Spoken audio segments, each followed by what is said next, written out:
David, thank you. And to everyone who's come along, thank you very much for giving up time in your afternoon, evening. I appreciate, 5:30, we're all thinking about cups of tea, or at least in my instance, what on earth I'm going to eat for dinner. So thank you very much. And hopefully this will be interesting enough, maybe a little bit of an insight as to a slightly ridiculous journey that has been my last, I guess, 18 months or so. So with regards to where I am, and I guess why I've been asked to give a bit of a talk or a presentation here, is that I ended up setting up a business back in February last year, and it was a business very much supporting events, hospitality, the heritage sector, and tourism. So dealing with large estate owners, dealing with the hospitality and the event suppliers. And then 6 weeks later into that, we're all thrown into this lockdown, and literally you have this economy which has just come to a grinding halt. And I'd like to say, gosh, isn't there a magic thing that that I did to make it all different? But I'll talk about that in a little bit of a moment. But I thought, prior to getting to where we are today and what I've done, I thought I'd just give you a little bit of a background about myself and what on earth it is that has put me into this situation, and why I decided to go and take that leap of faith and go and get myself set up. So once upon a time, goodness me, it must be just over 20 years ago, I rolled up at Edinburgh University, and I studied archaeology, of all things. I've never ever since graduating done anything to do with archaeology whatsoever. The closest thing I think I've done is blown it up, which is an absolutely horrible thing to say, but for reasons you'll probably understand in just a moment. So I graduated in archaeology, and I thought, right, what do I do? I've got this degree. Where do I head off to? So naturally, what does one do when you have got a degree in archaeology? Well, it's quite simple, really. You go off and join the army. So what I'm going to do is just give you a bit of an insight into where that's been. So hopefully on your screen now, you can see what is a rather large gun pointing at your screen. This is a Challenger 2 tank. So I commissioned into the Royal Tank Regiment, and I spent my life in and amongst deserts, running around, or in a tank, doing bits and pieces. And the reason I talk about destroying archaeology is that Salisbury Plain is one of those places we do so much of our training. And it's got something ridiculous like 13,000 elements and historic monuments or sites which may have some degree of archaeological significance. And when you've got a 63-ton tank charging around the place, I don't think that you can safely say that you've managed to preserve each and every one of those. So I spent 7 glorious years bouncing in and out of various hot countries on operational tours. And then I decided, right, I need to go and leave and do something different. So I swapped my camouflage and ended up doing something very different, which was moving off into the city. So having gone from being dressed like a tree and sitting in puddles, I then went to go and work in Canary Wharf. So I worked for an investment bank.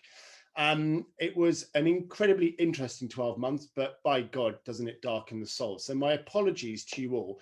I can certainly say I was not involved in any LIBOR scandals or rate swapping or FX trades, which buggered up economies. My role was far more mundane than that. But so going from very, very different environment, which is the military, into a highly corporate environment was a massive change. And for me, I think that some of that has helped me in the last 12 months with regards to COVID and how you adapt and overcome to that. So Morgan Stanley, I stomached it for a year. I'd like to say, I made up the heady heights to the top floor and was some board director, but no, I certainly wasn't going to make it that far in Morgan Stanley. So if you leave Morgan Stanley, you've gone and worked for a big multinational bank, then naturally the next step you go to is here, which is the National Trust property in Cornwall. So I'm not sure how I managed to wangle this, but I applied to be the general manager of a 1,300-acre National Trust estate right on the banks of Cornwall and Devon. So this photograph is taken on the Cornish side. The River Tamar is flowing there, and then on the other bank is Devon. And then up the hill, so behind where this picture is, you've got the traditional gorgeous gardens, large stately home / manor house. And I spent 3 glorious years as a general manager there, where I again learned a huge amount with regards to how you run a business, but very much from a charitable sector. So really, really quaint, very interesting. Most of you will have come across the National Trust and similar bodies they're an interesting beast. They've got their own ways of doing things, and there are so many little sensitivities that you need to balance. I decided I wanted a bit more of a commercial challenge. So what do you do after that? You go off and work for another stately home. In this case, it was just outside Exeter, a place called Powderham Castle. And as well as having a heritage visitor business and all of that good stuff there, we had a huge amount of open space and we were able to hold concerts. This is actually just before we opened the doors to Bryan Adams, and we had 10,000 people there to go and watch him rock one summer evening. The next night we had Little Mix come along as well. So a really big place for the communities of the Southwest to come along and listen to some of these gigs. And as I'm doing all of this, I'm thinking, gosh, I'm acquiring so many skills. How do I go off and do something similar myself? Well, before I decided to go off and set up my own thing, I did one last stint, and that was at a lovely estate called Cowdray, which is down in West Sussex, which is one of the largest in the country, 16,500 acres. I looked after about 10 different enterprises. Cowdray House, which you can see in the foreground there, is a 22-bedroom exclusive use place. I mean, it is absolutely gorgeous. My office was based on the ground floor, and I looked after this and a number of hospitality and events businesses throughout the estate. It was incredibly successful and a glorious place to work. Settled right on the south coast, nestled within the South Downs, which you can probably see to the top left of the picture on the horizon there. So a stunning area. I then, as I said to David just before this call, I hit that dreaded moment of being 40. I had separated from my wife very amicably, but we were talking about some of the catalysts of why you go off and do your own thing. And for me, I think, do you know what? I'm coming up to 40 years old. I need to go off and do something myself here. And what could possibly go wrong? And secondly, I'd got myself into a position where financially, I think I had a little bit of a war chest just to keep me going, to get me going those first couple of months. And I thought, look, I know what I'm doing. The events industry, the hospitality industry is absolutely nailing it. So off we go and make that leap. So I did, and I created something called Venues and Ventures. And this is just a bit of a cut from my website, demonstrating some of the projects I've been involved with, whether it's live events, whether it's weddings, hospitality, private, corporate, you name it. Very much to set up as a consultant. So February the 10th, 2020. I'm sitting in the very office that I am now. I say office, it's my spare bedroom where I moved up to in the Cotswolds. And I pressed the button, and literally that was it. I'd left work, and here I was. I went off and bought a new computer. I got my internet set up, and I started reaching out to people. And I did it in quite an old-fashioned way, because you were writing some of these lords and ladies. I thought, well, actually, an email is probably not going to get read, so I better buy some nice stationery, write a letter to them, and throw a bar of chocolate within the envelope and fire it off to them and say, look, guys, I'm new to into the consultancy world, but I've got a huge amount of experience. So off we go. And it was wonderful. Things started to build quite quickly. And so I was heading off to various estates across the country to go and meet with the owners and look at what potential they had and how they could diversify further. And then slowly but surely, we had these little murmurings of things going on in China about this virus creeping across. And I'm like, geez, this is slightly worrying from what I heard. I spent my days in the army. The second half of my career, I spent more in an intelligence role. And so you learn to understand what's got gravitas and what can be disregarded as kind of speculation or media hype. And I thought, gosh, this is going to be quite serious. And at the time, I was advising the very first client that I got, and we were about to go and sign £30,000 worth of contracts to go and run a series of outdoor events in the summer of last year. And we had a bit of a board meeting just before we were due to sign this. Naturally, the venues were all very keen for us to get set on the dotted line and send in the deposits. And we made a bold call then, which was, do you know what? This is potentially, if this goes wrong, if it gets slightly wonky, we're not going to be able to do this. So we didn't sign the contracts, and thank God we didn't, because 6 weeks after starting my life as a new business owner, we're all thrown into lockdown, and I don't need to repeat what we all went through with regards to that. So for me, suddenly overnight, my complete work stream just went off. I tried following up. Everyone's like, you know, at the moment, we're just trying to keep our heads above water. Bear in mind, a lot of these places, they might be grand castles or wonderful stately homes.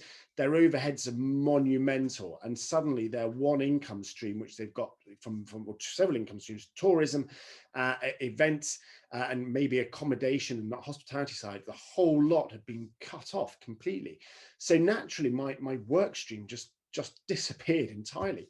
So in order to try and mitigate that, I started to do a few things, such as reaching out to various publications and putting together various publications which I wrote, just things which are maybe 5 or 6 sides of a PDF, to try and help and encourage people to say, look, all is not lost. So I put together a big thing about how to survive recessions within this industry and the sort of telltale signs, and trying to pitch it so that people don't just kind of become a closed shop or sell everything off. They've got to look ahead and try and drive or grow themselves out of what has been a pretty harsh time. And little do we know how long it's going to take. These are a couple of the Instagram posts that I put up on my feed to try and promote what I was doing, whether that's writing for third parties or whether it was my own publication, which I then put up on my website. In the top right hand side, you'll see the ultimate drive-in. You'll probably have heard that in the summer there were the drive-in theatres and the drive-in cinemas and bits and pieces, as various organisers within the events industry were trying somehow to make something out of what was a pretty catastrophic season. So imagine all their events are gone. They've lost millions of pounds worth of of revenue, but they're still trying to do something and working together with other creatives in the industry to pull something together. And that's the one thing I really took away from this, if nothing else, is some of the resilience and that drive by certain individuals to want to make it work. So it's not giving up and sitting on your ass. It's about getting out there and saying, we need to find a revenue stream. We need to support each other, because if we go, everyone else goes as well. So whether you're a guy who drives telehandlers, moving bits of stage around, or you're an artist who suddenly lost all their income, to the person who does the AV and the production, nothing was happening. So I did this to try and just keep myself relevant and send bits and pieces out there. Needless to say, it wasn't something which was gaining a huge amount of traction. So naturally, I spend a lot of my time doing this, which I think we all have done, which is sitting in front of a computer and Zooming or Skyping. I think Skype is completely dead. What a missed opportunity for Microsoft. And so we've got all these tools. So I spent my life now sitting in front of computer screens, and whether it's doing meetings or bits and pieces, I looked at trying to do some interview coaching for people, having interviewed countless people for numerous roles in my career. I thought, actually, I can go and apply that to a number of different audiences out there. So I set up another company online doing a bit of that. But at the time, what I did notice was happening is that I started to be building a completely new business and a complete pivot away from what I ever set up to do. Once upon a time, well, I say once upon a time, about 7 or 8 years ago, I paid for someone to go and build a website for me on a platform called WordPress. And I was ever so impressed by it. But what I wanted to do was reverse engineer it and see how on earth they'd managed to do it. So over the last 7 years, and the reason I say this is a bit of a prelude as to what I'm doing now. Over the last 7 years, I've been working on things such as websites and trying to understand them and their mechanics. And so having had a business which has started up, and you've got no big client base, you've got no ongoing projects, you've got no contracts which are giving you long-term income. In fact, all your potential clients are pretty much broke or trying to preserve cash flow. I had to find a new business. I mentioned about doing a little bit of online coaching, but as that was building, the thing which was growing even more was the world of e-commerce and digital. And so without really intending ever to do this, I had to completely pivot my business model. And I then started to work for a couple of different clients. And it all stemmed from doing my initial thing I started to do was something called search engine optimization, which is, you may have heard of SEO. How do you get your web page to go to #1 in Google? Well, the short answer is you can't just do that overnight. It takes a lot of work. So I thought, well, I'm buggered if I'm going to pay someone to do that. I'm going to learn how to do it. So I did. And then a friend of a friend heard about that, and they referred me to somebody else, a client in London. And they said, look, this guy understands SEO. He's not going to cost you the earth. Why don't you give him a call? So I got my first client doing something I just not set out to do. And then from that, I then ended up doing lots of other stuff. So I then started doing a complete new website for a company called The Good Toy Guide. We built up a complete website for them from scratch to be able to sell all these wonderful toys they do. For the guys on the left, a company called, my new business setup called Corio. These are my clients in London, a wonderful big fashion and beauty PR company. And they've decided they were going to get into the e-commerce world, but they had no idea how to do it. So they turned to me and said, look, is this something you can do? And, you know, in all honesty, I think when I said yes back in the summer, I didn't have a flipping clue what to do. And so I thought, well, say yes and figure it out. You know, it can't be too difficult. You've got some good understanding of this.